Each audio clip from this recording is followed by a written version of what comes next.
Wow. Okay. Hey, everybody. It's me, Gregory Mannarino, back once again on this lovely day for my post-market wrap-up. Friday, July 27, 2018. What a day. What a week. And let's just cover some of that right now. Let's back up here to last Saturday when I did my markets look ahead, for which I will be doing tomorrow. I had said I expected this week to be a negative one for the markets. Well, I was half right. The broader market, the S&P 500, did finish higher for the week, although not by much. But the NASDAQ finished in the negative. You can look at the Dow all you want. Everyone looks at it. This is 30 companies. The Dow did finish higher for the week, but the broader market is where you really need to be looking at. So again, I was either half wrong or half right, depending on how you want to look at that.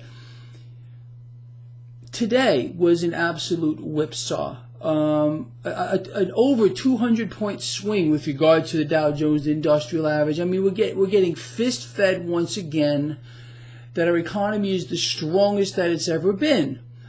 Market's not buying that, especially the small caps, which got slammed today, more so than the tech sector. The small caps, more like the local companies here. That says something to me, and it should say something to you. Again, it should also say something to you that President Trump does not want the Fed to back off from their easy money policy. He wants them to maintain this environment of debt acquisition into infinity and a weak dollar. Now, despite the fact, and you saw it yourself this morning, that we had off the Richter scale bond buying to try to prop up this market, didn't work. It's kind of interesting. And the dollar again, a weaker dollar, a bond propping up, it failed to prop up stocks. Is the market smelling something going into the weekend, into next week? I don't even know yet. I have a ton of stuff to look at, and that's the truth here. So we're gonna have to we'll have to keep our eyes on a lot of things moving forward, moving into next week. I mean, today was big. You got this GDP print. That's what I'm going to call it. It's a print. What is it? What is it based on here anymore? Nothing is real. You know that. And the market again. It shrugged it off. It's like this is meaningless in the grand scheme, because it really is, because we're in an environment which is fake. And there's going to be a moment when it rears its ugly head. Don't know when that is. I don't care when that is. Just want to be on the right side of that. Just as an example, I was on the wrong side of a trade today, which did expire today. I had a credit spread opened on the Qs. I closed it before it expired. I did suffer a loss there. Nothing huge. But anyway, you take a shot once in a while. Sometimes you eat the bear, sometimes the bear eats you. That is it. I also opened up two credit spreads, one on Facebook and one on Twitter. I'll talk more about credit spreads down the line here. It's a pretty interesting strategy for you lions out here. You basically get paid up front for placing these trades instead of paying the market. Well, you get paid for these credit spreads right up front, and then you see how it plays out. And you can play these in many different ways. I mean, it's off the Richter scale too. I'm either going to write something about it or prepare a video about credit spreads. You can start reading about them on your own.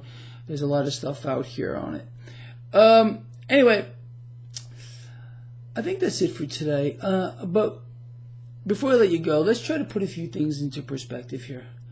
I don't know how to say this another way.